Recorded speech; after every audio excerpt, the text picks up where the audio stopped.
8M Bakapu Kudamayil Patatal Irantu 600 Oravari Vina Batakal. TNPSC dead police அக்ஸாம் போன்ற போட்டித் தேர்வுகளுக்கு பயனுள்ள வகையில் உருவாக்கப்பட்டுள்ளது. அலகு 1 மாநில அரசு எவ்வாறு இயங்குகிறது? இந்திய அரசியலமைப்பின்படி மாநிலத்தின் தலைமை நிர்வாகி யார்? ஆளுநர். மாநில ஆளுநரை நியமிப்பவர் யார்? குடியரசுத் தலைவர். ஒரு மாநிலத்தின் ஆளுநராக நியமிக்கப்படுவதற்கு எத்தனை வயது பூர்த்தியடைந்திருக்க வேண்டும்? 35 வயது. மாநில ஆளுநரின் பதவிக்காலம் எத்தனை ஆண்டுகள்? 5 ஆண்டுகள். மாநிலத்தின் உண்மையான அதிகாரம் யாரிடம் உள்ளது? முதலமைச்சர் மற்றும் அமைச்சரவை. மாநில முதலமைச்சரை நியமிப்பவர் யார்? ஆளுநர். மாநில ஆளுநர் யாரை மாநிலத்தின் தலைமை வழக்கறிஞராக நியமிக்கிறார்? Advocate general. மாநில பல்கலைக்கழகங்களின் வேந்தராக செயல்படுபவர் யார்? ஆளுநர். மாநில சட்டமன்ற கூட்டத்தை கூட்டவும் ஒத்திவைக்கவும் அதிகாரம் பெற்றவர் யார்? ஆளுநர். மாநிலத்தின் தலைமை தேர்தல் ஆணையரை நியமிப்பவர் யார்? ஆளுநர். முதலமைச்சராக பதவியேற்க தேவையான குறைந்தபட்ச வயது என்ன? 25 வயது. மாநில அமைச்சரவை யாருக்கு கூட்டாக பொறுப்பானது? சட்டமன்ற பேரவை. தமிழகத்தில் மொத்தம் எத்தனை சட்டமன்ற தொகுதிகள் உள்ளன? 234 தொகுதிகள். ஒரு கட்சி ஆட்சி அமைக்க தேவையான குறைந்தபட்ச தொகுதிகள் எத்தனை? 118 தொகுதிகள். சட்டமன்ற உறுப்பினர்கள் எம்எல்ஏ யாரால் தேர்ந்தெடுக்கப்படுகிறார்கள்? மக்களால். மேலவை உறுப்பினர்கள் எம்எல்சி ஆவதற்கு தேவையான குறைந்தபட்ச வயது என்ன? 30 வயது. மாநில சட்டமன்றத்தின் கீழவை எது? சட்டமன்ற பேரவை. மாநில சட்டமன்றத்தின் மேலவை எது? சட்டமன்ற மேலவை. தமிழகத்தில் சட்டமன்ற மேலவை நீக்கப்பட்ட ஆண்டு எது? 1986. ஈரவை சட்டமன்றத்தை கொண்ட மாநிலத்திற்கு ஒரு உதாரணம் தருக. உத்தரப்பிரதேசம், கர்நாடகா. சட்டமன்ற கூட்டத்திற்கு தலைமை தாங்குபவர் யார்? சபாநாயகர். சபாநாயகர் இல்லாதபோது அவையை நடத்துபவர் யார்? துணை சபாநாயகர். மாநில அரசாங்கத்தின் 3 முக்கிய அங்கங்கள் எவை? நிர்வாகத்துறை, சட்டமன்றம், நீதித்துறை.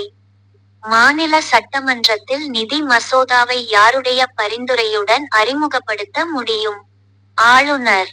மாநிலத்தின் உயர்ந்த நீதித்துறை அமைப்பு எது? உயர்நீதிமன்றம். உயர்நீதிமன்றத்தின் தலைமை நீதிபதியை நியமிப்பவர் யார்? குடியரசுத் தலைவர். உயர்நீதிமன்ற நீதிபதிகள் எந்த வயது வரை பதவியில் இருப்பார்கள்? 62 வயது. மாநில அரசாங்கத்தின் சட்டங்களை உருவாக்குபவர்கள் யார்? சட்டமன்ற உறுப்பினர்கள். மாநில நிர்வாகத்தின் தலைவர் யார்? ஆளுநர். ஆளுநர் தனது ராஜினாமா கடிதத்தை யாரிடம் சமர்ப்பிக்க வேண்டும்? குடியரசுத் தலைவர்.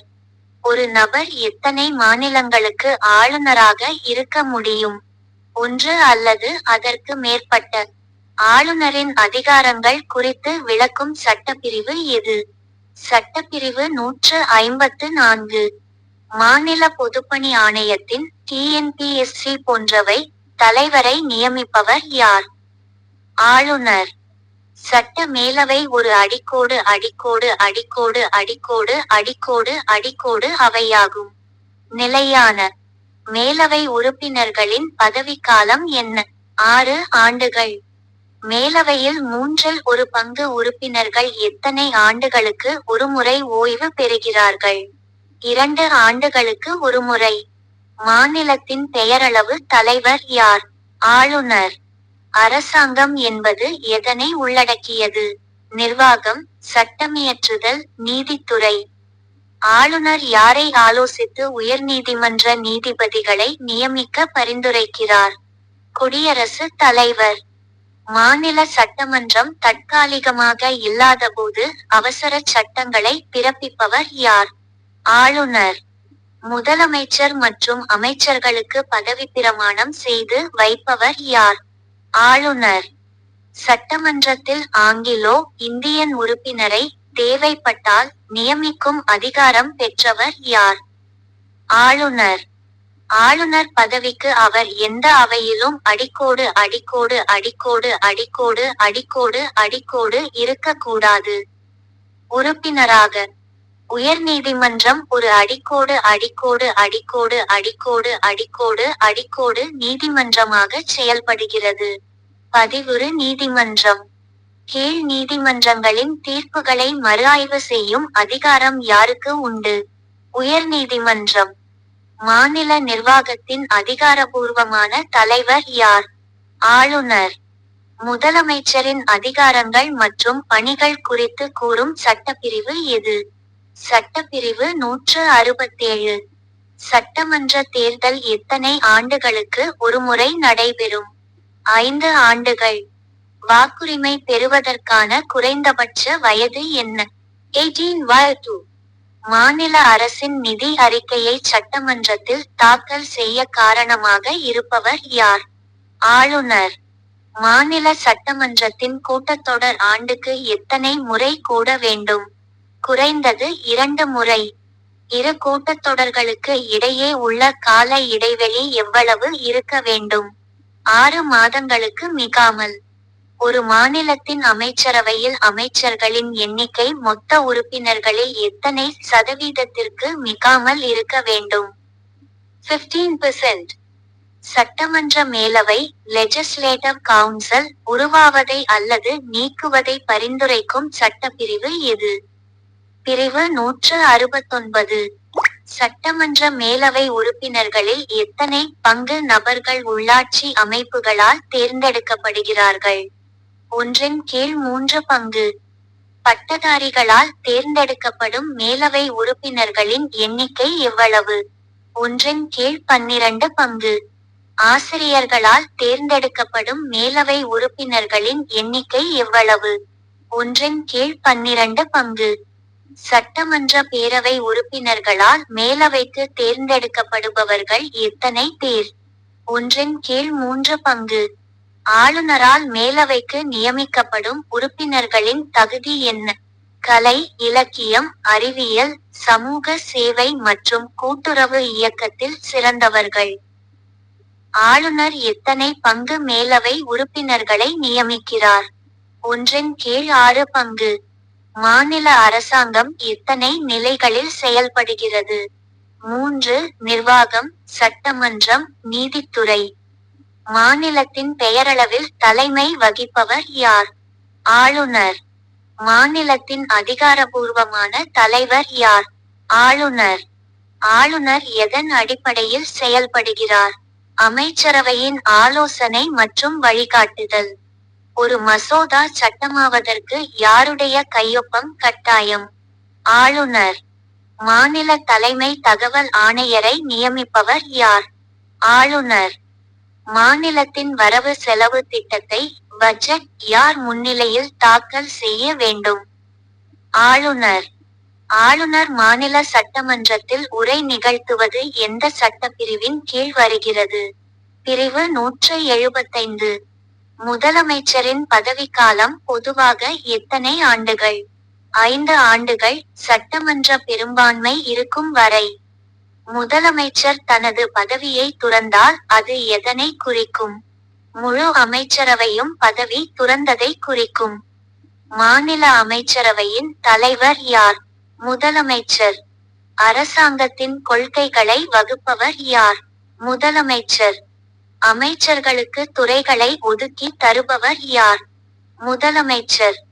அமைச்சரவைக்கும் ஆளுநருக்கும் இடையே ஒரு பாலமாக செயல்படுபவர் யார்?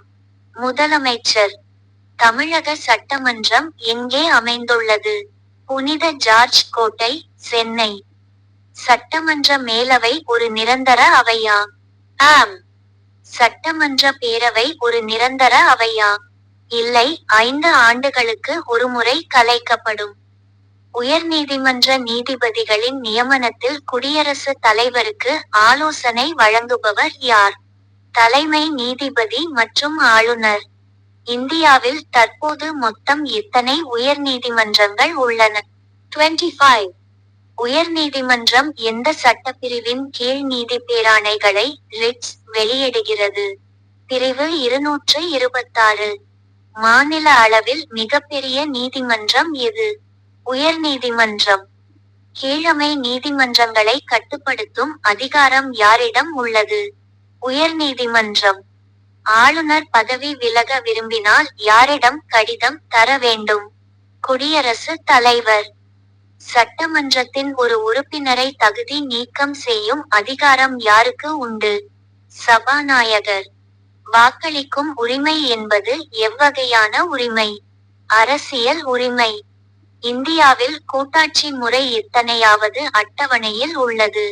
7வது அட்டவணை. மாநில பட்டியலில் தற்போது எத்தனை துறைகள் உள்ளன? 61 துறைகள். மத்திய பட்டியலில் தற்போது எத்தனை துறைகள் உள்ளன? 100 துறைகள். பொது பட்டியலில் தற்போது எத்தனை துறைகள் உள்ளன? 52 துறைகள். கல்வி எந்த பட்டியலில் உள்ளது? பொது பட்டியல். ஒரு மசோதா பண மசோதாவா இல்லையா என்பதை தீர்மானிப்பவர் யார்? சபாநாயகர். இந்திய குடியரசு தலைவராக தேர்ந்தெடுக்கப்பட தேவையான தகுதிகள் எதனை ஒத்தவை? மாநில ஆளுநரின் தகுதிகளை போன்றதே. ஆளுநர் ஆண்டுக்கு எத்தனை முறை மாநில நிதி அறிக்கையை ஆய்வு செய்கிறார்? ஒவ்வொரு நிதியாண்டு தொடக்கத்திலும். மாநில அரசின் நிர்வாகச் செயல்பாடுகள் யாருடைய பெயரால் நடக்கின்றன? ஆளுநர். சட்டமன்ற மேலவை உறுப்பினர்கள் எதன் அடிப்படையில் தேர்ந்தெடுக்கப்படுகிறார்கள்? மறைமுக தேர்தல். முதலமைச்சர் யாருக்கு தனது பரிந்துரைகளை வழங்கி அமைச்சர்களை தேர்வு செய்கிறார்? ஆளுநர். ஒரு சட்டசபை உறுப்பினர் அமைச்சராக முடியுமா? ஆம், அவரே அமைச்சராக தகுதி பெற்றவர். உயர்நீதிமன்றம் எதற்கான அதிகாரத்தை பெற்றுள்ளது? நீதி புனராய்வு, ஜுடிஷியல் ரிவ்யூ. ஒரு உயர்நீதிமன்ற நீதிபதியை ஒரு மாநிலத்திலிருந்து மற்றொரு மாநிலத்திற்கு இடமாற்றம் செய்பவர் யார்? குடியரசுத் தலைவர். மாநில நிர்வாகம் என்பது யாருடைய கட்டுப்பாட்டில் இயங்குகிறது? மாநில அமைச்சரவை. அலகு 2 குடிமக்களும் குடியுரிமையும். சிவிஸ் சிவஸ் என்பது எந்த மொழிச்சொல்?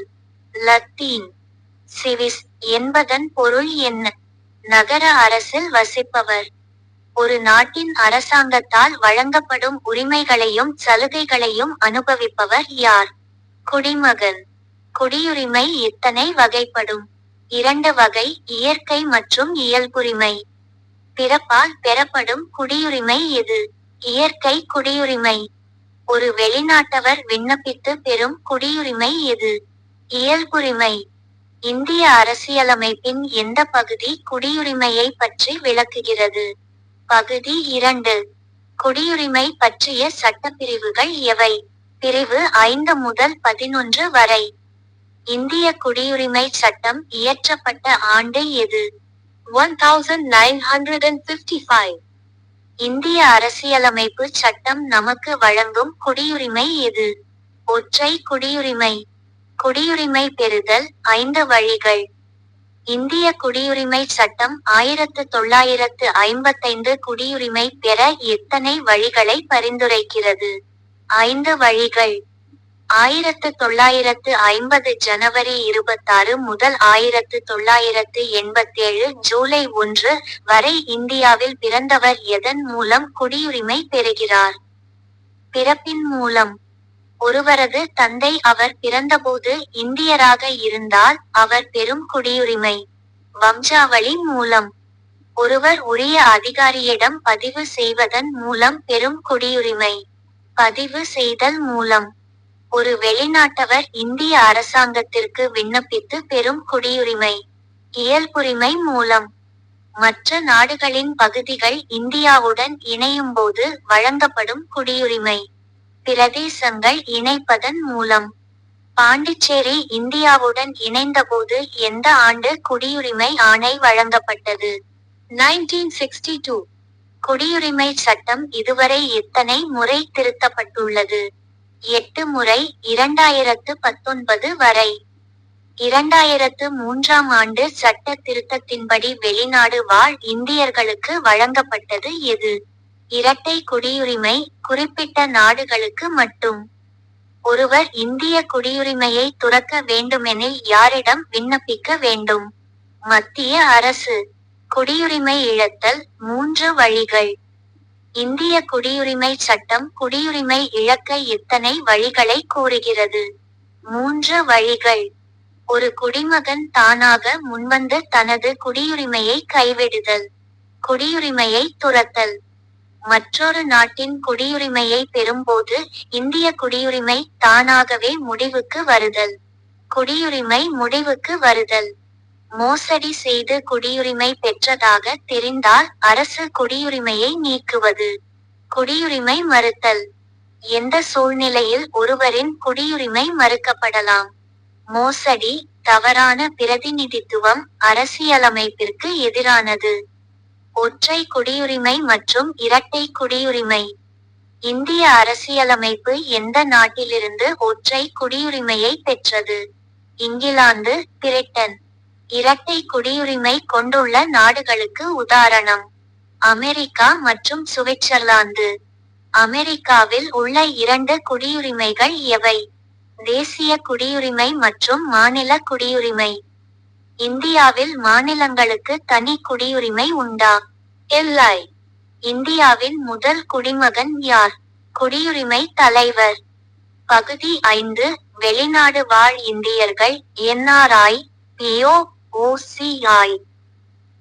NRI என்பதன் விரிவாக்கம் என்ன? Non-resident Indian வெளிநாடு வாழ் இந்தியர். இந்திய கடவுச்சீட்டினை பாஸ்போர்ட் வைத்துக்கொண்டு வெளிநாட்டில் வசிக்கும் இந்தியர் யார்? NRI. PO என்பதன் விரிவாக்கம் என்ன? Person of Indian origin India Vamkavali. PO முறை எந்த ஆண்டு வரை நடைமுறையில் இருந்தது? 2015 ஜனவரி 9 வரை. OCI என்பதன் விரிவாக்கம் என்ன? Overseas Citizen of India Card Holder வெளிநாட்டு வாழ் இந்திய குடிமகன் அட்டை தரார். எந்த தேதியிலிருந்து PO முறை OCI முறையுடன் இணைக்கப்பட்டது? 2015 ஜனவரி 9. இந்தியாவில் வாக்களிக்கும் உரிமை யாருக்கு உண்டு? NRI. இந்தியாவில் வாக்களிக்கும் உரிமை இல்லாதவர்கள் யார்? OCI அட்டைதாரர்கள். வெளிநாடு வாழ் இந்தியர் தினம், பிரவாசி பாரதிய தினம் எத்தனை ஆண்டுகளுக்கு ஒருமுறை கொண்டாடப்படுகிறது? 2 ஆண்டுகளுக்கு ஒருமுறை. பிரவாசி பாரதிய தினம் எந்த தேதியில் கொண்டாடப்படுகிறது? ஜனவரி 9. ஏன் ஜனவரி 9ஆம் தேதி வெளிநாடு வாழ் இந்தியர் தினமாக கொண்டாடப்படுகிறது? காந்தியடிகள் தென்னாப்பிரிக்காவிலிருந்து இந்தியா வந்த நாள். குடிமகனின் கடமைகள் மற்றும் உரிமைகள். இந்திய குடிமக்களுக்கு வழங்கப்பட்டுள்ள அடிப்படை உரிமைகளின் எண்ணிக்கை. 6. அடிப்படை உரிமைகள் எந்த பகுதியில் உள்ளன? பகுதி 3. அரசு பணிகளில் சம வாய்ப்பு பெறுவது எவ்வகையான உரிமை? அடிப்படை உரிமை. இந்திய குடிமக்களின் அடிப்படை கடமைகளை விளக்கும் சட்டப்பிரிவு எது? 51A. அடிப்படை கடமைகள் எந்த அரசியலமைப்பு திருத்தத்தின் மூலம் சேர்க்கப்பட்டன? 42வது திருத்தம், 1976. தேசிய கொடி மற்றும் தேசிய கீதத்தை மதிப்பது ஒரு குடிமகனின் அடிக்கோடு அடிக்கோடு அடிக்கோடு அடிக்கோடு அடிக்கோடு அடிக்கோடு அடிக்கோடு அடிக்கோடு. கடமை. வரி செலுத்துவது என்பது ஒரு குடிமகனின் அடிக்கோடு அடிக்கோடு அடிக்கோடு அடிக்கோடு அடிக்கோடு அடிக்கோடு அடிக்கோடு அடிக்கோடு. பொறுப்பு, கடமை. ஏழை எளியோருக்கு உதவுவது மற்றும் பிற உயிரினங்கள் மீது பரிவு காட்டுவது என்ன? நற்பண்பு. சட்டத்திற்கு உட்பட்டு நடப்பது எவ்வகையான பண்பு? குடிமை பண்பு. வேற்றுமையில் ஒற்றுமை என்பது எந்த நாட்டின் சிறப்பு? இந்தியா. ஒருவர் தனது நாட்டின் மீது கொண்டுள்ள பற்று எவ்வாறு அழைக்கப்படுகிறது? நாட்டுப்பற்று. உலகளாவிய குடியுரிமை, குளோபல் சிட்டிசன்ஷிப் எதனை வலியுறுத்துகிறது? அனைத்து மக்களும் சமம் மற்றும் ஒருவருக்கொருவர் தொடர்புடையவர்கள். ஒரு புதிய தலைமுறை தங்களுக்குள் ஒரு தொடர்பை ஏற்படுத்தி கொள்ள உதவுவது எது? உலகளாவிய குடியுரிமை. ஒரு நாட்டின் சட்டப்பூர்வ உறுப்பினர் அல்லாதவரை எப்படி குறிப்பிடுவர்? ஆனியா ஏலியன். ஒரு நாட்டில் தஞ்சம் புகுந்துள்ளவரை எவ்வாறு அழைப்போம்? அகதி ரெஃப்யூஜி. வெளிநாட்டவர்கள் இந்தியாவில் அரசியல் உரிமைகளை அனுபவிக்க முடியுமா? முடியாது. ஒரு குடிமகனின் மிக முக்கியமான அரசியல் உரிமை எது? வாக்களிக்கும் உரிமை. பொது அலுவலகங்களில் பணியாற்றும் உரிமை யாருக்கு மட்டுமே உண்டு? குடிமக்களுக்கு. இந்திய குடியுரிமை சட்டத்தின்படி காமன்வெல்த் குடியுரிமை எந்த ஆண்டு நீக்கப்பட்டது? 2003. இயற்கை முறையில் குடியுரிமை பெற ஒருவர் இந்தியாவில் எத்தனை ஆண்டுகள் வசித்திருக்க வேண்டும்? குறைந்தது 12 ஆண்டுகள். வம்சாவளி மூலம் குடியுரிமை பெற குழந்தை பிறந்தபோது பெற்றோர் இந்தியராக இருக்க வேண்டுமா? ஆம். பாகிஸ்தானிலிருந்து இந்தியாவிற்கு இடம்பெயர்ந்தவர்கள் எந்த பிரிவின் கீழ் குடியுரிமை பெற்றனர்? பிரிவு 6. இந்திய அரசியலமைப்பு சட்டம் அமலுக்கு வந்தபோது குடியுரிமை வழங்கியது எந்த பிரிவு? பிரிவு 5. வெளிநாட்டவர் ஒருவர் இந்திய மொழிகளில் ஒன்றில் புலமை பெற்றிருந்தால் எந்த முறையில் குடியுரிமை பெறலாம்? இயல்புரிமை. இந்திய குடிமகனை திருமணம் செய்த வெளிநாட்டவர் எந்த முறையில் குடியுரிமை பெறலாம்? பதிவு செய்தல். இந்திய குடியுரிமை சட்டம் 1955 அன் கீழ் காமன்வெல்த் குடியுரிமை வழங்கப்பட்டிருந்ததா? ஆம். தாராளமான குடியுரிமை சட்டம் கொண்ட நாடு எது? இந்தியா. ஒரு குடிமகன் தனது உரிமைகளை இழக்காமல் இருக்க வேண்டியது அவசியம். விழிப்புணர்வு. சமுதாயத்தின் வளர்ச்சிக்கு பங்களிப்பது ஒரு குடிமகனின் அடிக்கோடு அடிக்கோடு அடிக்கோடு அடிக்கோடு அடிக்கோடு அடிக்கோடு அடிக்கோடு அடிக்கோடு. கட்டுமாய். முக்கிய சட்டப்பிரிவுகள் மற்றும் கூடுதல் தகவல்கள். பிரிவு 5 அரசியலமைப்பு தொடக்கத்தில் குடியுரிமை. பிரிவு 6 பாகிஸ்தானிலிருந்து இந்தியா வந்தோருக்கான குடியுரிமை. பிரிவு 7 இந்தியாவிலிருந்து பாகிஸ்தான் சென்று மீண்டும் இந்தியா வந்தோருக்கான குடியுரிமை. பிரிவு 8 வெளிநாடுகளில் வசிக்கும் இந்திய வம்சாவளியினருக்கான குடியுரிமை. பிரிவு 9 வெளிநாட்டு குடியுரிமை பெற்றால் இந்திய குடியுரிமை ரத்தாகுதல். பிரிவு 10 குடியுரிமை தொடருதல். பிரிவு 11 நாடாளுமன்றம் குடியுரிமை சட்டத்தை ஒழுங்குபடுத்துதல். குடியுரிமை திருத்தச் சட்டம் CEE கடைசியாக எப்போது கொண்டுவரப்பட்டது? 2019. நற்குடிமகனின் பண்புகளில் முதன்மையானது அரசியலமைப்பு சட்டத்திற்கு கட்டுப்படுதல். அரசுக்கு நேர்மையாக வரி செலுத்துதல் எவ்வகை கடமை? சட்டப்பூர்வ கடமை. குடிமகன் என்ற சொல்லின் வேர்ச்சொல் எது? சிவிஸ். ஒரு நாட்டின் நற்பெயரை காப்பது யாருடைய கடமை? குடிமகனின். 18 வயது பூர்த்தியடைந்த இந்தியர்கள் அனைவரும் எதற்கு தகுதியுடையவர்கள்? வாக்களிக்க. குடியுரிமை சட்டம் 1955 இல் மொத்தம் எத்தனை முறை திருத்தங்கள் செய்யப்பட்டுள்ளன? 8. இந்திய குடியுரிமையை பெறுவதற்கான எளிய வழி எது? பிறப்பின் மூலம். ஒரு நபர் இந்திய குடியுரிமையை துறக்கும்போது அவரது மைனர் குழந்தைகளின் நிலை என்ன? அவர்களும் குடியுரிமையை இழப்பார்கள்.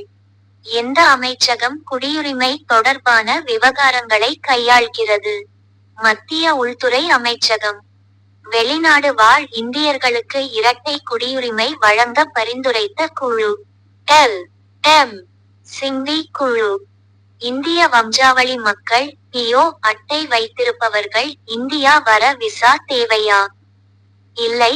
15 ஆண்டுகளுக்கு. தற்போது நடைமுறையில் உள்ள அட்டை இது. ஓச்சியதாய். ஒரு நபர் தனது குடியுரிமையை இழக்கும்போது முறையிட முடியுமா? ஆம், நீதிமன்றத்தில்.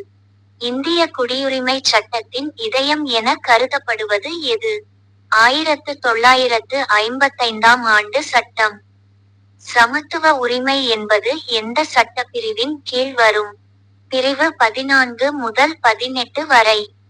சுதந்திர உரிமை என்பது எந்த சட்டப்பிரிவின் கீழ் வரும்? பிரிவு 19 முதல் 22 வரை. சுரண்டலுக்கு எதிரான உரிமை. பிரிவு 23 முதல் 24 வரை. சமயச் சார்பு உரிமை. பிரிவு 25 முதல் 28 வரை. கல்வி மற்றும் கலாச்சார உரிமை. பிரிவு 29 முதல் 30 வரை. அரசியலமைப்புக்கு உட்பட்டு தீர்வு காணும் உரிமை. பிரிவு 32. ஒரு நாட்டின் இறையாண்மையை பாதுகாப்பது யாருடைய கடமை? ஒவ்வொரு குடிமகனின் கடமை. உலகளாவிய குடியுரிமை என்பது எதன் அடிப்படையில் அமைகிறது? மனிதாபிமானம் மற்றும் சமத்துவம். அலகு 3 சமயச் சார்பின்மையை புரிந்து கொள்ளுதல். அடிப்படை அறிமுகம் மற்றும் சொற்பொருள்.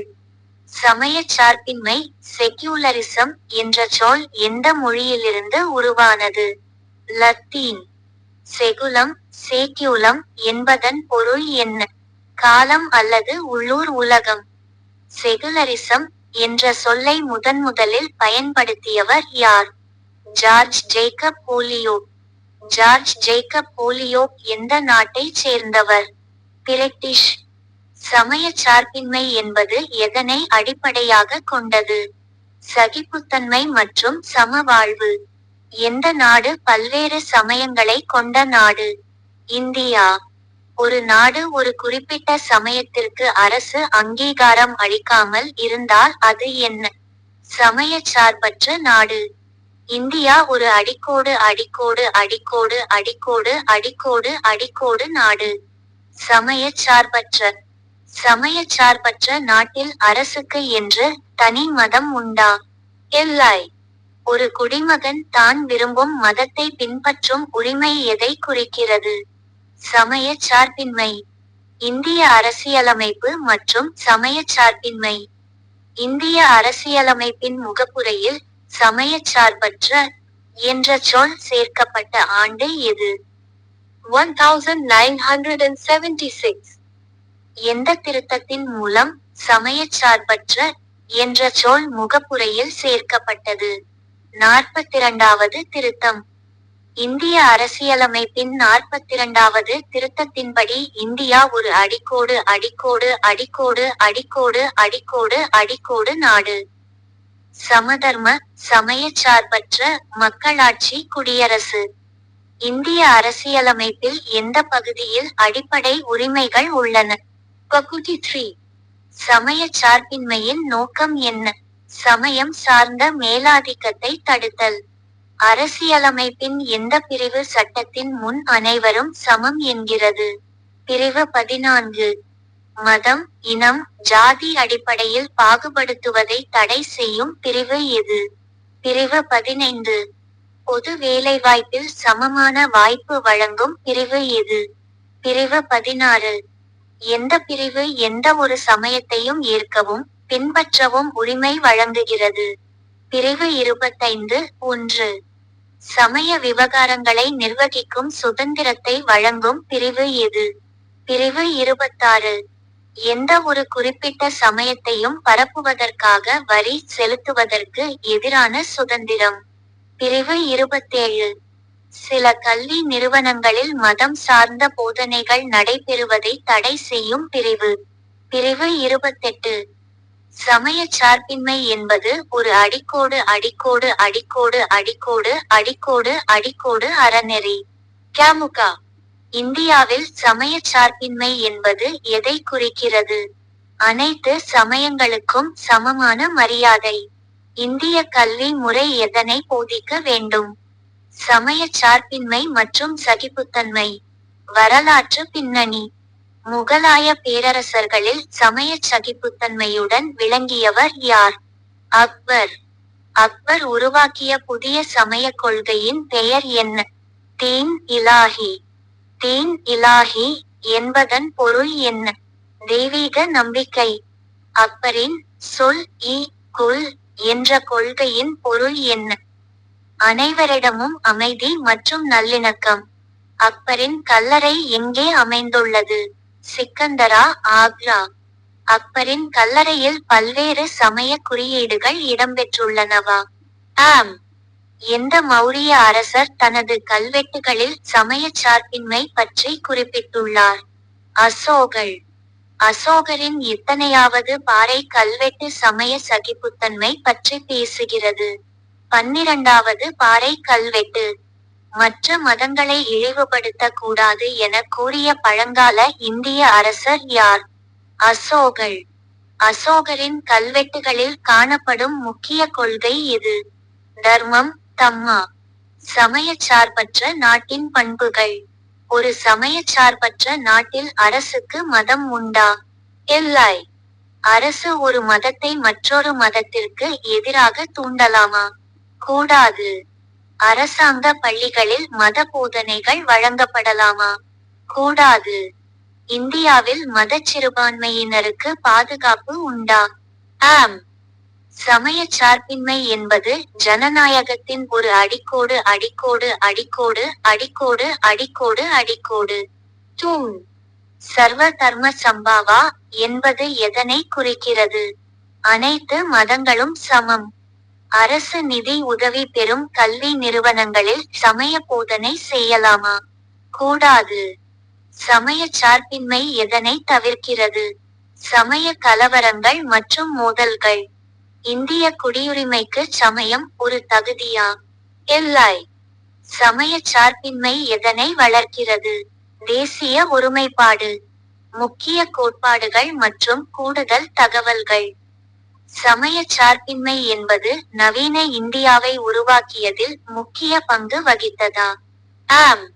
இந்திய அரசியலமைப்பு சட்ட வரைவு குழுவின் தலைவர் யார்? Doctor D. அம்பேத்கர். இந்தியாவின் முதல் பிரதமர் நேரு சமயச் சார்பின்மையை ஆதரித்தாரா? ஆம். இந்தியாவில் அரசு விழாக்கள் ஒரு குறிப்பிட்ட மத அடிப்படையில் நடத்தப்படுகிறதா? இல்லை. சமயச் சார்பின்மை எவ்வகை சமத்துவத்தை வழங்குகிறது? சமூக மற்றும் அரசியல் சமத்துவம். தொடர்ந்து மிக முக்கியமான லைனர் வினாக்கள். பிரிவு 25 எந்த ஒரு மதத்தையும் பரப்ப உரிமை. பிரிவு 26 மத நிறுவனங்களை அமைக்கும் உரிமை. பிரிவு 27 மத வளர்ச்சிக்காக வரி வசூலிப்பதை தடை செய்தல். பிரிவு 28 அரசு கல்வி நிறுவனங்களில் மத போதனைகளை தடுத்தல். செகுலரிசம் என்பது ஒரு மேலைநாட்டு கருத்தாக்கமா? ஆம், ஆனால் இந்தியா அதன் சொந்த தன்மையுடன் ஏற்றுள்ளது. இந்திய அரசு மத வழிபாட்டு தலங்களுக்கு நிலம் வழங்கலாமா? சமமாக வழங்கலாம். சமயம் ஒரு மனிதனின் அடிக்கோடு அடிக்கோடு அடிக்கோடு அடிக்கோடு அடிக்கோடு அடிக்கோடு சார்ந்த விஷயம். தனிப்பட்ட ஒரு மதத்தைச் சேர்ந்தவர் மற்றொரு மதத்திற்கு மாறுவது சட்டப்படி அனுமதிக்கப்படுகிறதா? ஆம், சுய விருப்பத்தின் பேரில். மதத்தின் பெயரால் தீண்டாமையை கடைபிடிப்பது குற்றமா? ஆம். இந்திய நாடு மதச்சார்பற்ற நாடு என்பதற்கு சான்று எது? முகப்புரை. சமயச் சார்பின்மை என்பது நாத்திகமா? இல்லை, இது மத சுதந்திரம். அரசாங்கம் எந்த மதத்தையாவது ஆதரிக்கிறதா? இல்லை. சமயச் சார்பற்ற கல்வி என்பது எதை குறிக்கிறது? அனைத்து மதங்களின் விழுமியங்களை மதித்தல். இந்திய அரசியலமைப்பின் ஆன்மா என கருதப்படுவது எது? முகப்புரை. சமயச் சார்பற்ற நாடு என்பது மதங்களுக்கு எதிரானது அல்ல. யார் கூற்று? மகாத்மா காந்தி, நேரு போன்ற தலைவர்களின் கொள்கை. மதவெறிக்கு எதிராக செயல்படுவது எதன் கடமை? அரசின் கடமை. இந்திய குடிமக்கள் மதத்தின் அடிப்படையில் பாகுபாடு காட்டப்பட்டால் எங்கே முறையிடலாம்? நீதிமன்றம்.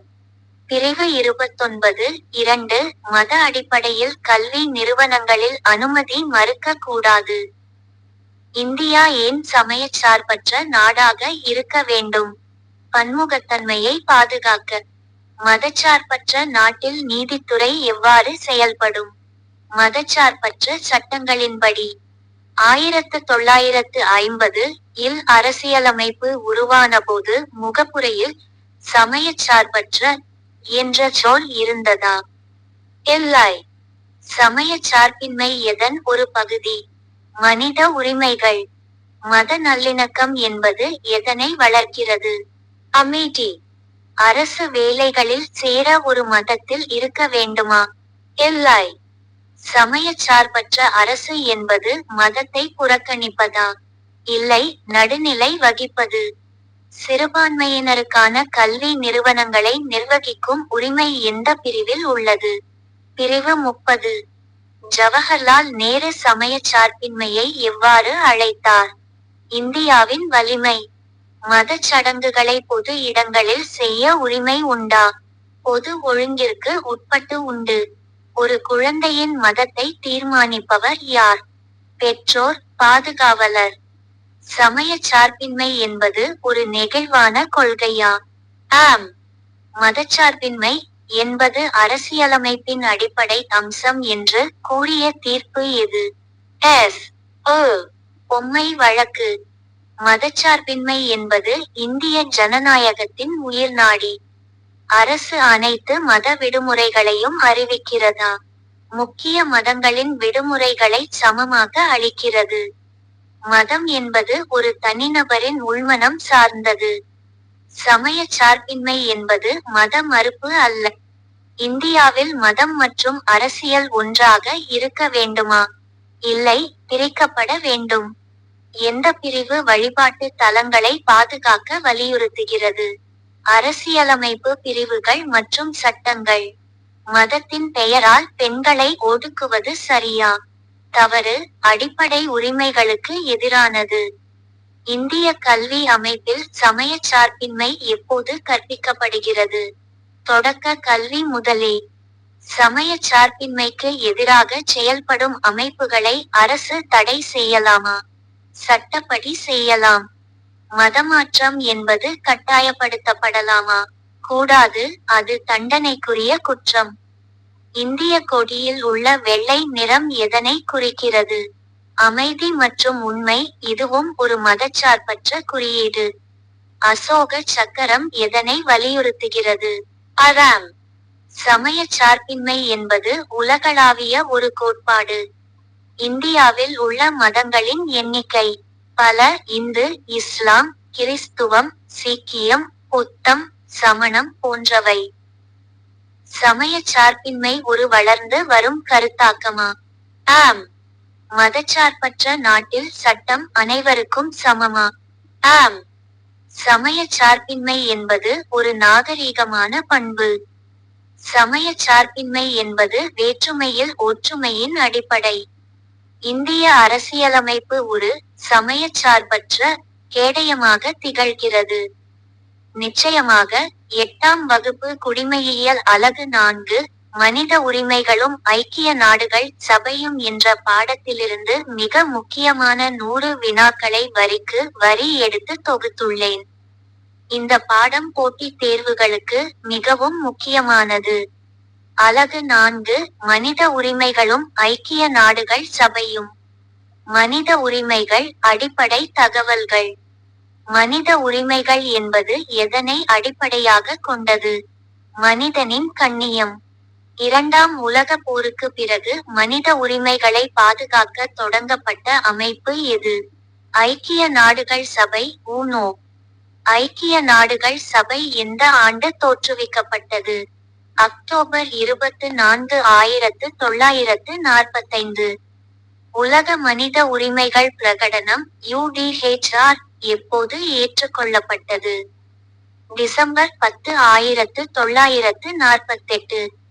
உலக மனித உரிமைகள் தினம் என்று கொண்டாடப்படுகிறது. டிசம்பர் 10.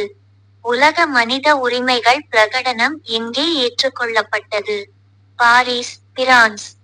உலக மனித உரிமைகள் பிரகடனத்தில் மொத்தம் எத்தனை உறுப்புகள், ஆர்டிகல்ஸ், உள்ளன? 30.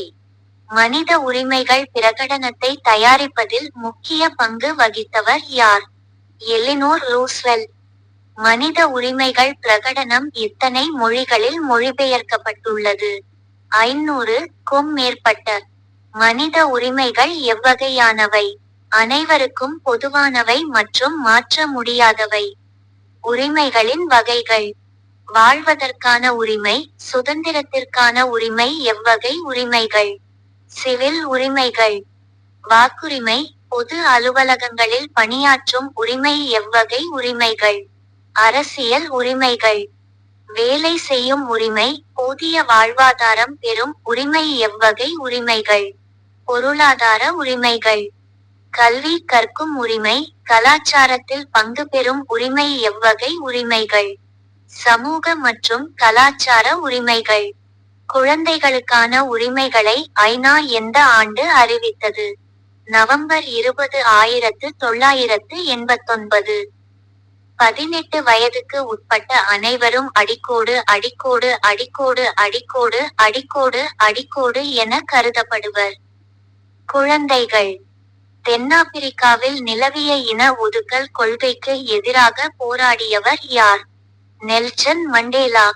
நெல்சன் மண்டேலா எத்தனை ஆண்டுகள் சிறையில் இருந்தார்? 27 ஆண்டுகள். தென்னாப்பிரிக்காவில் இன ஒதுக்கல் கொள்கை முடிவுக்கு வந்த ஆண்டு 1990. தென்னாப்பிரிக்காவின் முதல் கருப்பின தலைவர் யார்? Nelson Mandela. இந்திய அரசியலமைப்பு மற்றும் மனித உரிமைகள். இந்திய அரசியலமைப்பில் அடிப்படை உரிமைகள் எந்த பகுதியில் உள்ளன? பகுதி 3. இந்திய அரசியலமைப்பில் உள்ள அடிப்படை உரிமைகளின் எண்ணிக்கை. 6. தீண்டாமை ஒழிப்பு பற்றி கூறும் சட்டப்பிரிவு எது? பிரிவு 17. கட்டாய வேலை மற்றும் சுரண்டலுக்கு எதிரான உரிமை. பிரிவு 23. அபாயகரமான தொழில்களில் குழந்தைகளை பணியமர்த்துவதை தடை செய்யும் பிரிவு. பிரிவு 24. அடிப்படை உரிமைகள் மீறப்பட்டால் எங்கே முறையிடலாம்? உச்ச நீதிமன்றம் அல்லது உயர்நீதிமன்றம். அரசியலமைப்பிற்கு உட்பட்டு தீர்வு காணும் உரிமை. பிரிவு 32. அடிப்படை உரிமைகளின் காவலன் என அழைக்கப்படுவது எது? நீதித்துறை.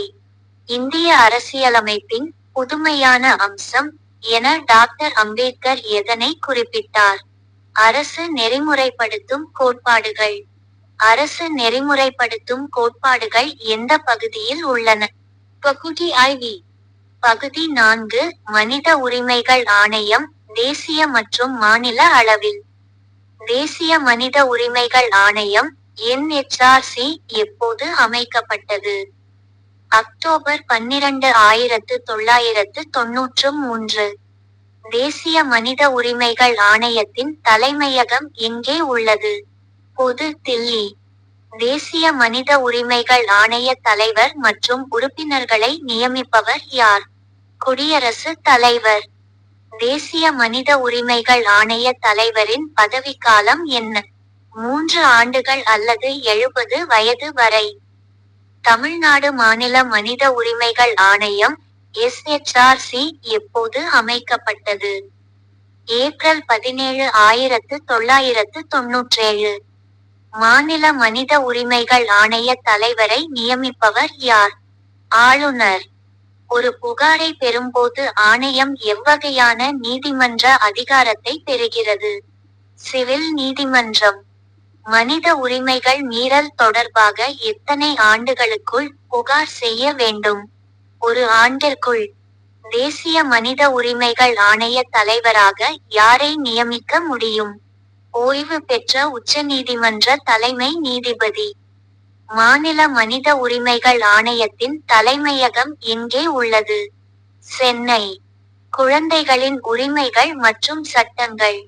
குழந்தைகளுக்கு இலவச மற்றும் கட்டாய கல்வி வழங்கும் சட்டப்பிரிவு எது? பிரிவு 21E. கல்வி உரிமை சட்டம் RTE எந்த ஆண்டு இயற்றப்பட்டது? 2009. கல்வி உரிமை சட்டம் நடைமுறைக்கு வந்த ஆண்டு? ஏப்ரல் 1, 2010. POCSO சட்டம் எந்த ஆண்டு கொண்டு வரப்பட்டது? 2012. POCSO சட்டத்தின் நோக்கம் என்ன?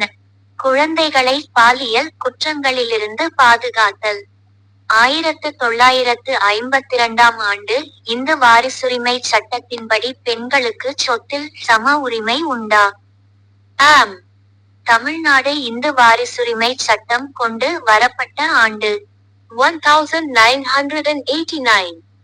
மத்திய அரசு இந்து வாரிசுரிமை சட்டத்தில் திருத்தம் செய்த ஆண்டு 2005. தொழிலாளர் சட்டங்களில் பெண்களுக்கு வழங்கப்படும் சலுகைகள் எவை?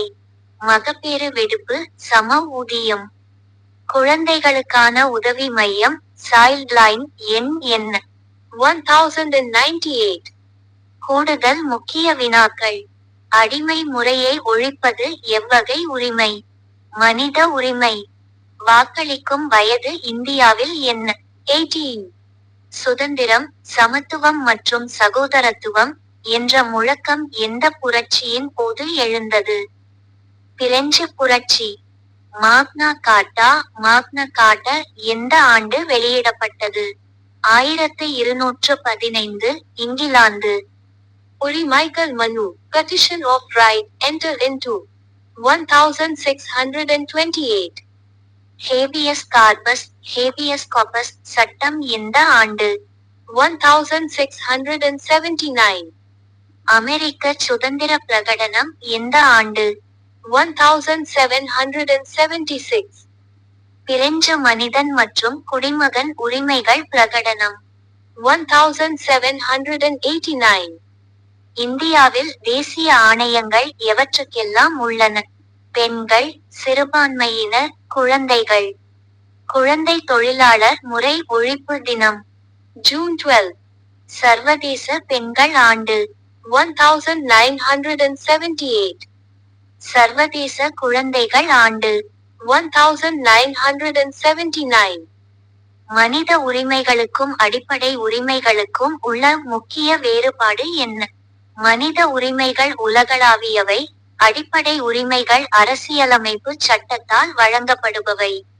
ஐநா சபையின் எந்த உறுப்பு மனித உரிமைகளை மேற்பார்வையிடுகிறது? மனித உரிமைகள் கவுன்சில். சர்வதேச குற்றவியல் நீதிமன்றம் எங்கே உள்ளது? தி ஹேக், நெதர்லாந்து. ஐநாவின் குழந்தைகள் நிதி அமைப்பின் பெயர்? யூனிசெஃப். ஐநாவின் கல்வி, அறிவியல் மற்றும் கலாச்சார அமைப்பு? யுனெஸ்கோ.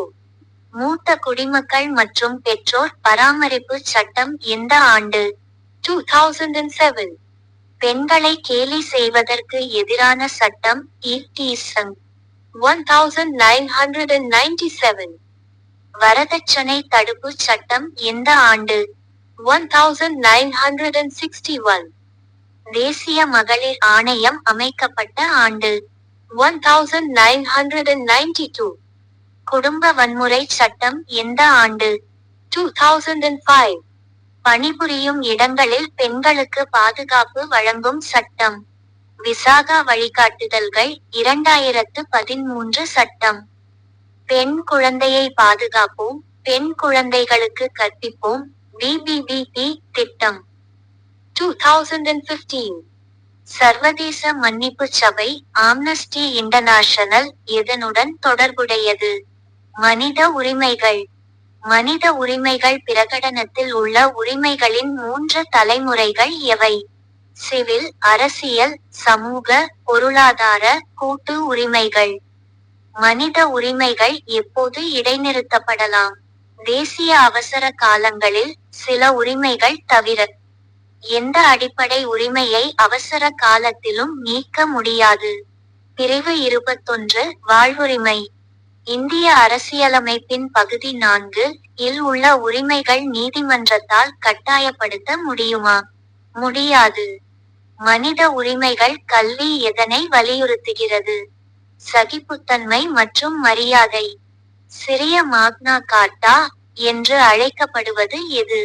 42வது திருத்தம். சைல்டுலைன் 1098 எந்த அமைச்சகத்தின் கீழ் செயல்படுகிறது? பெண்கள் மற்றும் குழந்தைகள் மேம்பாட்டு அமைச்சகம். பிச்சை எடுத்தல் மற்றும் மனித வியாபாரத்தை தடுக்கும் பிரிவு. பிரிவு 23. குழந்தை தொழிலாளர் தடை மற்றும் ஒழுங்குமுறை சட்டம் 1986. கைலாஷ் சத்யார்த்தி எதற்காக நோபல் பரிசு பெற்றார்? குழந்தைகள் உரிமை போராட்டம். மலாலா யூசுப்சாய் எதற்காக போராடினார்? பெண் கல்வி. இந்தியாவின் உரிமைகள் மாக்னா கார்ட்டா எது? பகுதி 3 அடிப்படை உரிமைகள். மனித உரிமைகள் மீறலை தடுக்க உதவுவது எது? சட்ட விழிப்புணர்வு. ஐநா மனித உரிமைகள் ஆணையத்தின் தற்போதைய பெயர். ஐநா மனித உரிமைகள் கவுன்சில் 2006 முதல். பாதுகாப்பான குடிநீர் மற்றும் சுகாதாரம் பெறுவது என்ன உரிமை? மனித உரிமை. இந்தியாவில் தேசிய மனித உரிமைகள் ஆணையம் ஒரு அடிக்கோடு அடிக்கோடு அடிக்கோடு அடிக்கோடு அடிக்கோடு அடிக்கோடு அமைப்பு.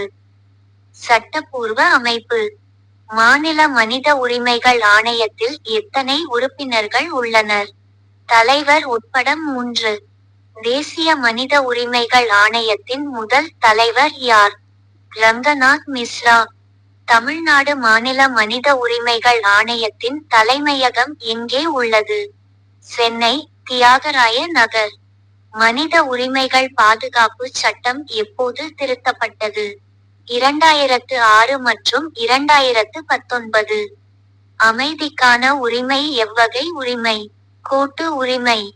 மனித உரிமைகள் பிரகடனத்தின் முகவுரை எதனை வலியுறுத்துகிறது? சகோதரத்துவம். அடிமைத்தனம் மற்றும் அடிமை வியாபாரம் உலகளவில் தடை செய்யப்பட்டுள்ளதா? ஆம். சித்திரவதைக்கு எதிரான ஐநா உடன்படிக்கை எந்த ஆண்டு? 1984. மனித உரிமைகளை பாதுகாப்பது யாருடைய கூட்டு பொறுப்பு? அரசு, சமூகம் மற்றும் ஒவ்வொரு தனிமனிதன். அலகு 5 சாலை பாதுகாப்பு விதிகள் மற்றும் நெறிமுறைகள். சாலை பாதுகாப்பு அடிப்படை தகவல்கள். சாலை பாதுகாப்பு என்பது எதனை குறிக்கிறது? சாலை விபத்துகளை தடுத்தல். இந்தியாவில் சாலை பாதுகாப்பு வாரம் எந்த மாதம் கொண்டாடப்படுகிறது? ஜனவரி. சாலை பாதுகாப்பு வாரத்தின் நோக்கம் என்ன? விழிப்புணர்வு ஏற்படுத்துதல். இந்தியாவில் ஒவ்வொரு ஆண்டும் சாலை விபத்துகளால் இறப்பவர்களின் எண்ணிக்கை சுமார் 1.5 லட்சம். சாலை விபத்துகளுக்கு மிக முக்கியமான காரணம் என்ன? மனித தவறுகள். சேது பாரதம் திட்டம் எந்த ஆண்டு தொடங்கப்பட்டது? 2016. சேது பாரதம் திட்டத்தின் நோக்கம் என்ன? தேசிய நெடுஞ்சாலைகளை ரயில்வே குறுக்கீடு இல்லாததாக மாற்றுதல். உலகிலேயே சாலை விபத்துகள் அதிகம் நடக்கும் நாடு எது? இந்தியா. பிரேசிலியா பிரகடனம், பிரசிலியா டிக்ளரேஷன் எதனுடன் தொடர்புடையது? சாலை பாதுகாப்பு. ஆயிரக்கணக்கான உயிர்களை காப்போம் என்பது எதன் முழக்கம்? சாலை பாதுகாப்பு விழிப்புணர்வு.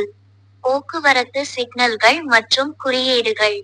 போக்குவரத்து விளக்குகளில் சிவப்பு நிறம் எதை குறிக்கிறது? நிறுத்து. மஞ்சள் நிறம் எதை குறிக்கிறது? கவனிக்க, புறப்பட தயாராக இரு. பச்சை நிறம் எதை குறிக்கிறது? செல்லலாம். போக்குவரத்து குறியீடுகள் எத்தனை வகைப்படும்? 3. கட்டாய குறியீடுகள் மாண்டேட்டரி சைன்ஸ் பொதுவாக எந்த வடிவத்தில் இருக்கும்? வட்ட வடிவம். எச்சரிக்கை குறியீடுகள் கொஷனரி சைன்ஸ் எந்த வடிவத்தில் இருக்கும்? முக்கோண வடிவம். தகவல் குறியீடுகள் இன்ஃபர்மேட்டரி சைன்ஸ் எந்த வடிவத்தில் இருக்கும்? செவ்வக வடிவம். நிறுத்து ஸ்டாப் குறியீடு எந்த வடிவில் இருக்கும்? என்கோனா வடிவம் ஆப்டிகல். பாதசாரிகள் சாலையை கடக்கும் இடத்தின் பெயர் என்ன? வரிக்குதிரை பாதை ஜீப்ரா கிராசிங். வரிக்குதிரை பாதையை முதலில் அறிமுகப்படுத்திய நாடு எது? பிரிட்டன் 1951. கலிப்பதுகப்பு வெட்டிக்கல் ரூல்ஸ் ஆஃப் த ரோட். இந்தியாவில் வாகனங்கள் சாலையின் எந்த பக்கம் செல்ல வேண்டும்? இடது பக்கம். ஒரு வாகனத்தை முந்தும்போது ஓவர்டேக்கன் எந்த பக்கமாக முந்த வேண்டும்? வலது பக்கம். வளைவுகளில் முந்துவது சரியா? கூடாது. அவசர கால ஊர்திகளுக்கு ஆம்பியலன்ஸ் வழி விடுவது அவசியமா? ஆம், மிக அவசியம். மது அருந்திவிட்டு வாகனம் ஓட்டுவது தண்டனைக்குரிய குற்றமா? ஆம். வாகனம் ஓட்டும்போது கைபேசி பயன்படுத்துவது எதனை விளைவிக்கும்? கவனச்சிதறல், விபத்து. இரு சக்கர வாகனத்தில் எத்தனை பேர் செல்லலாம்? இருவர் மட்டுமே. ஹெல்மெட், தலைக்கவசம் அணிவது யாருக்கு கட்டாயம்? இருவருக்கும். கார் ஓட்டும்போது சீட் பெல்ட், இருக்கைப்பட்டை அணிவது அவசியமா? ஆம். அதிகப்படியான வேகம் விபத்துக்கான வாய்ப்பை அடிக்கோடு அடிக்கோடு அடிக்கோடு அடிக்கோடு அடிக்கோடு அடிக்கோடு அடிக்கோடு அடிக்கோடு அதிகரிக்கும். உரிமம் மற்றும் சட்டங்கள். ஓட்டுநர் உரிமம் டிரைவிங் லைசென்ஸ் பெற குறைந்தபட்ச வயது என்ன? 18 வயது. 50 கன சென்டிமீட்டருக்கு குறைவான வாகனங்களை ஓட்ட வயது வரம்பு என்ன? 16 வயது. மோட்டார் வாகன சட்டம் எந்த ஆண்டு இயற்றப்பட்டது? 1988. மோட்டார் வாகன சட்டம் நடைமுறைக்கு வந்த ஆண்டு? 1989. மோட்டார் வாகன திருத்த சட்டம் எந்த ஆண்டு கொண்டு வரப்பட்டது? 2019. திருத்தப்பட்ட சட்டத்தின்படி விபத்து ஏற்படுத்தினால் அபராதம் அடிக்கோடு அடிக்கோடு அடிக்கோடு அடிக்கோடு அடிக்கோடு அடிக்கோடு அடிக்கோடு அடிக்கோடு அதிகரிக்கப்பட்டுள்ளது. ஓட்டுநர் உரிமம் இல்லாமல் வாகனம் ஓட்டினால் அபராதம் எவ்வளவு? 5000 ரூபாய். மது அருந்திவிட்டு ஓட்டினால் அபராதம் எவ்வளவு? 10,000 ரூபாய். அவசர கால ஊர்திகளுக்கு வழிவிடாவிட்டால் அபராதம் 10,000 ரூபாய். அதிவேகமாக வாகனம் ஓட்டினால் அபராதம் 1000 முதல் 2000 வரை ரூபாய். பாதுகாப்பு கருவிகள் மற்றும் விழிப்புணர்வு. ABS என்பதன் விரிவாக்கம் என்ன? Anti lock braking system. Airbag, airbag என்பது என்ன? காற்றடைக்கப்பட்ட பாதுகாப்பு பை. குழந்தைகளுக்கான இருக்கை பாதுகாப்பு சைல்ட் ரெஸ்ட்ரெயின் அவசியமா? ஆம். இரவு நேரத்தில் டீப் விளக்குகளை பயன்படுத்துவதன் நோக்கம் என்ன? எதிரே வருபவர் கண் கூசாமல் இருக்க. தற்காப்பு ஓட்டுதல் டிஃபென்சிவ் டிரைவிங் என்றால் என்ன? மற்றவர்களின் தவறுகளையும் எதிர்பார்த்து கவனமாக ஓட்டுதல். பள்ளி மண்டலங்களில் ஸ்கூல் சோன் வாகனத்தின் வேகம் எவ்வாறு இருக்க வேண்டும்? மிக குறைவாக. மருத்துவமனை அருகில் எதனை தவிர்க்க வேண்டும்? ஒலிப்பான்களை, ஹார்ன். ஒருவழி பாதை ஒன் வே என்றால் என்ன? வாகனங்கள் ஒரு திசையில் மட்டுமே செல்ல அனுமதி. மலைச்சாலைகளில் எந்த வாகனத்திற்கு முன்னுரிமை தர வேண்டும்? மேலே ஏறி வரும் வாகனத்திற்கு. வாகனத்தின் முகப்பு விளக்குகள் எப்போது ஒளிர வேண்டும்? இரவு மற்றும் பனிமூட்ட நேரங்களில். கூடுதல் முக்கிய வினாக்கள். தங்க நாற்கர சாலை திட்டம் எதனுடன் தொடர்புடையது? நெடுஞ்சாலைகள். நல்ல சமாரியன் குட் சமாரடன் சட்டம் எதனை பாதுகாக்கிறது? விபத்தில் சிக்கியவர்களுக்கு உதவுவோரை. விபத்து நடந்த முதல் 1 மணி நேரம் எவ்வாறு அழைக்கப்படுகிறது? டான்கா மணி நேரம் கோல்டன் ஹவர். 108 என்பது எதற்கான அவசர எண்? ஆம்புலன்ஸ். 103 என்பது எதற்கான அவசர எண்? சாலை விபத்து உதவி. வாகன காப்பீடு இன்சூரன்ஸ் வைத்திருப்பது கட்டாயமா? ஆம். மாசு கட்டுப்பாட்டு சான்றிதழ் காலாவதியானால் அபராதம் உண்டா? ஆம். வாகனத்தின் டயர்களில் காற்றழுத்தம் சரியாக இருக்க வேண்டுமா? ஆம். பாதசாரிகள் எதன் வழியாக சாலையை கடக்க வேண்டும்? மேம்பாலம் அல்லது சுரங்கப்பாதை. சாலை குறிகளை மதிக்க தவறுவது எதனை தரும்? அபராதம் மற்றும் விபத்து. வாகன ஓட்டிகளுக்கு வழங்கப்படும் புள்ளிகள் முறை பெனல்டி பாயிண்ட்ஸ் எதற்காக? தொடர் தவறுகளை தடுக்க. சர்வதேச சாலை பாதுகாப்பு மாநாடு எங்கே நடைபெற்றது? Stockholm, Sweden. சாலை பாதுகாப்பில் 4 கள் எவை? Engineering, enforcement, education, emergency. வாகனங்களின் முகப்பு கண்ணாடியில் ஸ்டிக்கர் ஒட்டுவது சட்டப்படி தவறா? ஆம், பார்வையை மறைத்தால். மிதிவண்டி ஓட்டுபவர்கள் சாலையின் எந்த பக்கம் செல்ல வேண்டும்? இடது ஓரம். சாலை பாதுகாப்பு கல்வியை பாடத்திட்டத்தில் சேர்க்க பரிந்துரைத்த அமைப்பு. ஐநா சபை. ஓட்டுநர் உரிமம் பெற எந்த தேர்வில் தேர்ச்சி பெற வேண்டும்? ஓட்டுநர் டிரைவிங் டெஸ்ட். தற்காலிக உரிமம் LLR எத்தனை மாதம் செல்லுபடியாகும்? 6 மாதங்கள். வாகனங்களுக்கு எப்போது இண்டிகேட்டர் போட வேண்டும்? திரும்பும்போது. கை சைகைகளை ஓட்டுநர்கள் எப்போது பயன்படுத்தலாம்? மின் விளக்குகள் வேலை செய்யாதபோது. யூ டர்ன் எங்கே எடுக்க கூடாது? தடை செய்யப்பட்ட இடங்களில். சாலை பராமரிப்பு பணிகள் நடக்கும்போது எந்த குறியீடு இருக்கும்? எச்சரிக்கை குறியீடு. வலது பக்கம் திரும்பாதே என்பது எவ்வகை குறியீடு? கட்டாய குறியீடு. குறுகிய பாலம் என்பது எவ்வகை குறியீடு? எச்சரிக்கை குறியீடு. பெட்ரோல் பங்க் என்பது எவ்வகை குறியீடு? தகவல் குறியீடு. மருத்துவமனை குறியீடு எதனை காட்டுகிறது? தகவல் குறியீடு. மேடு பள்ளம் குறியீடு எந்த வடிவத்தில் இருக்கும்? முக்கோணம். வாகனத்தின் எடையை மீறி சரக்குகளை ஏற்றுவது விபத்தை ஏற்படுத்துமா? ஆம். சாலை பாதுகாப்பு என்பது யாருடைய கடமை? அனைத்து குடிமக்களின் கடமை. ரெட் லைட் ஜம்பிங் அன்ரல் என்ன? சிவப்பு விளக்கு எரியும் போது நிற்காமல் செல்வது. இந்தியாவில் சாலை போக்குவரத்து அமைச்சகத்தின் பெயர். சாலை போக்குவரத்து மற்றும் நெடுஞ்சாலை அமைச்சகம். ரக்ஷக் திட்டம் எதனுடன் தொடர்புடையது? சாலை பாதுகாப்பு விழிப்புணர்வு. அதிக ஒளி தரும் விளக்குகளை ஹை பீம் எப்போது தவிர்க்க வேண்டும்? எதிரே வாகனம் வரும்போது. சாலை ஓரங்களில் தூங்குவது அல்லது நடப்பது பாதுகாப்பானதா? இல்லை. வாகன புகையினால் ஏற்படும் பாதிப்பு. சுற்றுச்சூழல் மாசு. ஓட்டுநர் உரிமம் புதுப்பிக்கப்பட வேண்டுமா? ஆம், குறிப்பிட்ட காலத்திற்கு ஒருமுறை. வாகனம் ஓட்டும்போது சோர்வாக இருந்தால் என்ன செய்ய வேண்டும்? வாகனத்தை ஓரம் கட்டி ஓய்வெடுக்க வேண்டும். சாலையின் குறுக்கே விலங்குகள் வருவதை குறிக்கும் குறியீடு எது? எச்சரிக்கை குறியீடு. வேகத்தடை ஸ்பீட் பிரேக்கர் எதற்காக அமைக்கப்படுகிறது? வேகத்தை குறைக்க. சாலை விதிகளை பின்பற்றுவது ஒரு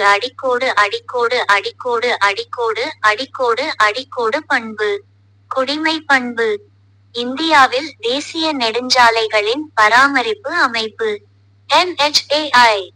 விரைவு சாலைகளில் எக்ஸ்பிரஸ்வேஸ் குறைந்தபட்ச வேகம் உண்டா? ஆம், சில இடங்களில் உண்டு. பாதசாரிகள் இல்லாதபோது வாகனங்கள் வரிக்குதிரை பாதையில் நிற்கலாமா? கூடாது. நோ பார்க்கிங் இடத்தில் வாகனம் நிறுத்தினால் என்ன நடக்கும்? வாகனம் கொண்டு செல்லப்படும் அபராதம். நோ ஹார்ன் மண்டலங்கள் எங்கே இருக்கும்?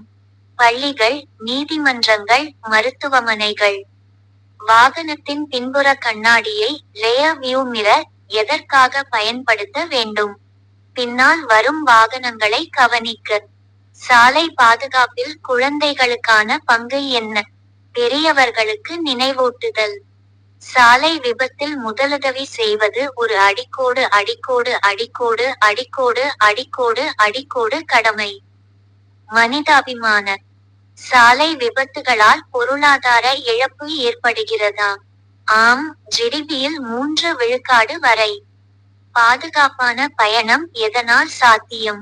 விதிமுறைகளை பின்பற்றுவதால். அலகு 6 பாதுகாப்பு மற்றும் வெளியுறவு கொள்கை. இந்திய பாதுகாப்பு படைகள் அடிப்படை. இந்திய ஆயுத படைகளின் தலைமை தளபதி யார்? குடியரசுத் தலைவர். இந்திய ராணுவத்தின் ஆர்மி முதன்மை நோக்கம் என்ன? நில எல்லைகளை பாதுகாத்தல். இந்திய ராணுவ தினம் எப்போது கொண்டாடப்படுகிறது? ஜனவரி 15. இந்திய கடற்படை தினம் எப்போது? டிசம்பர் 4. இந்திய விமானப்படை தினம் எப்போது? அக்டோபர் 8. கடலோர காவல்படை தினம் எப்போது? பிப்ரவரி 1. ஆயுத படை கொடி தினம் எப்போது? டிசம்பர் 7. இந்திய ராணுவத்தின் மிக உயர்ந்த பதவி எது? Field marshal. இந்திய ராணுவத்தில் ஃபீல்டு மார்ஷல் பதவி பெற்ற முதல் நபர் சாம் மானெக்ஷா. இந்தியாவின் இரண்டாவது ஃபீல்டு மார்ஷல் யார்? கே. எம். கரியப்பா. பாதுகாப்பு படைகளின் பிரிவுகள். இந்திய ராணுவம் எத்தனை நிலப்பரப்பு கட்டளைகளாக கமாண்ட்ஸ் பிரிக்கப்பட்டுள்ளது? 7. இந்திய கடற்படையின் தலைமையகம் எங்கே உள்ளது? புது தில்லி. கடற்படையின் மிக உயர்ந்த பதவி எது? அட்மிரல். விமானப்படையின் மிக உயர்ந்த பதவி எது? Air chief marshal. இந்திய விமானப்படையின் மார்ஷல் பதவி பெற்ற ஒரே அதிகாரி அர்ஜன் சிங். கடலோர பகுதிகளை பாதுகாக்கும் படை எது?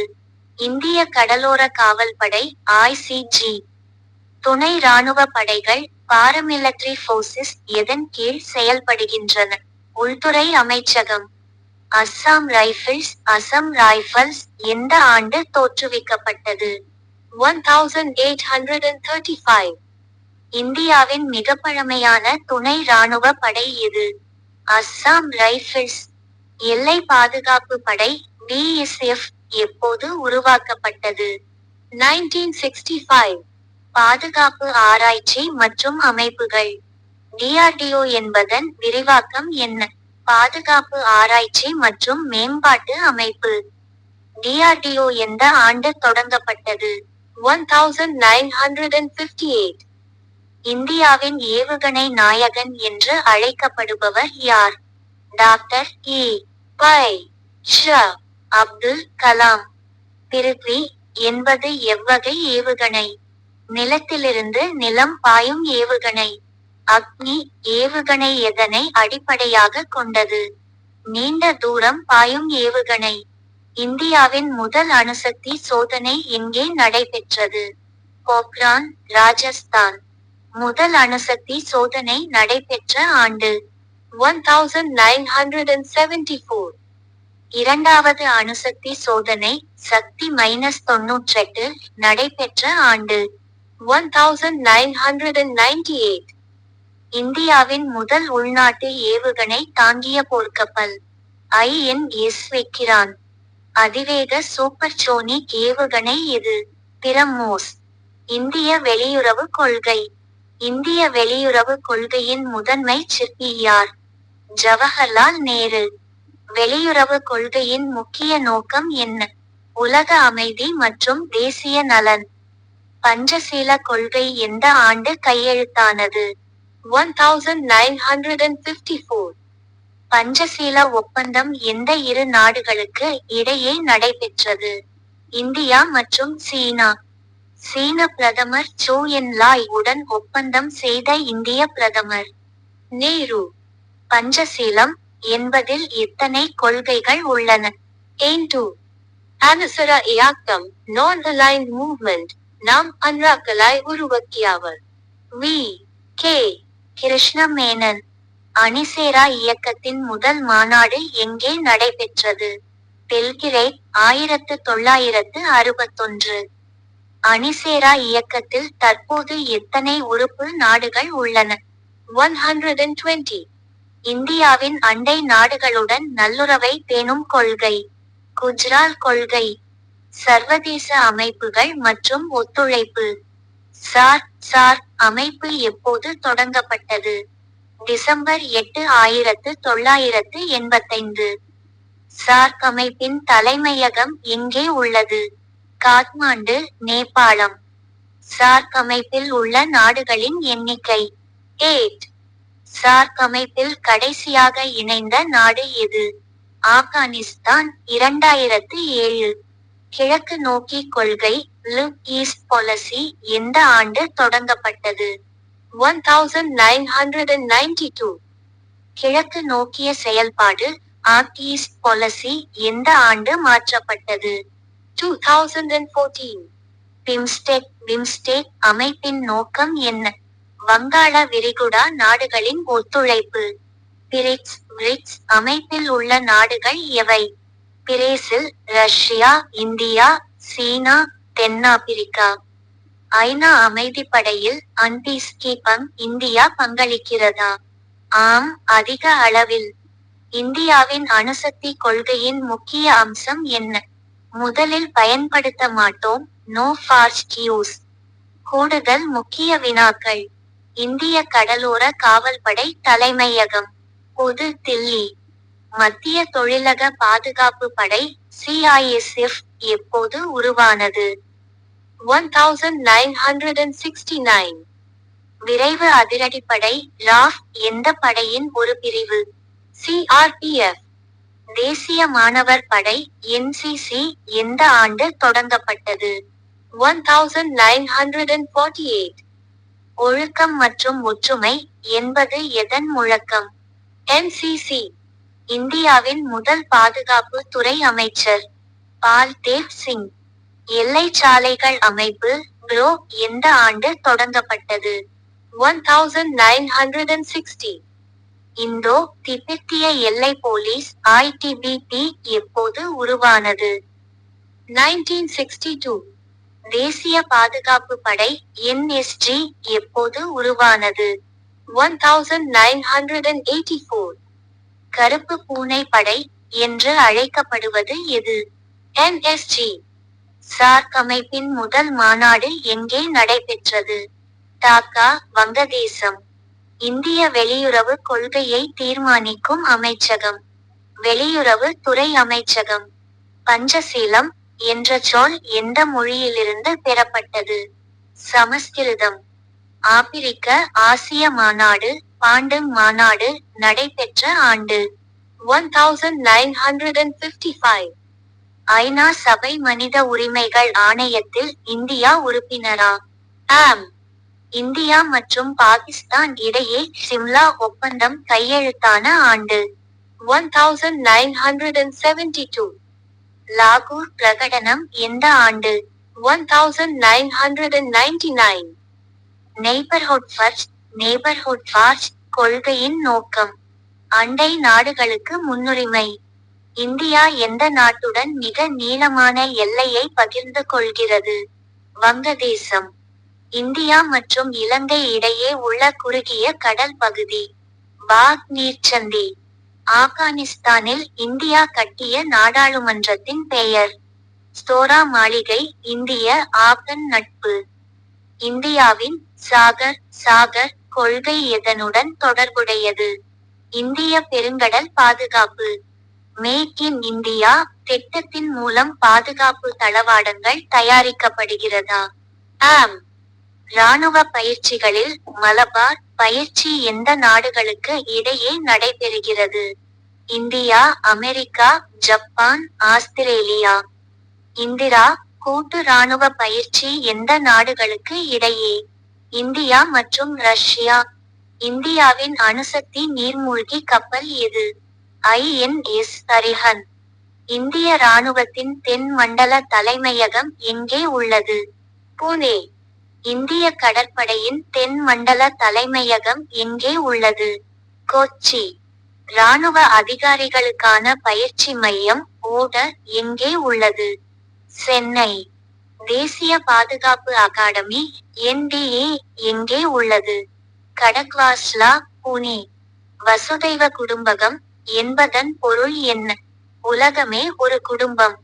இந்திய வெளியுறவு கொள்கையின் ஒரு முக்கிய அம்சம். காலனி ஆதிக்க எதிர்ப்பு. இனவெறிக்கு எதிரான கொள்கையை இந்தியா பின்பற்றுகிறதா? ஆம். ஐநா பாதுகாப்பு சபையில் இந்தியா எதனை வலியுறுத்துகிறது? நிரந்தர உறுப்பினர் இடத்தை பெற. சார்க் அமைப்பின் தற்போதைய பொதுச் செயலாளர் யார்? சுழற்சி முறையில் நியமிக்கப்படுவார். சார்க் நாடுகளுக்கு இடையிலான வர்த்தக ஒப்பந்தம் எது? சாஃப்டா.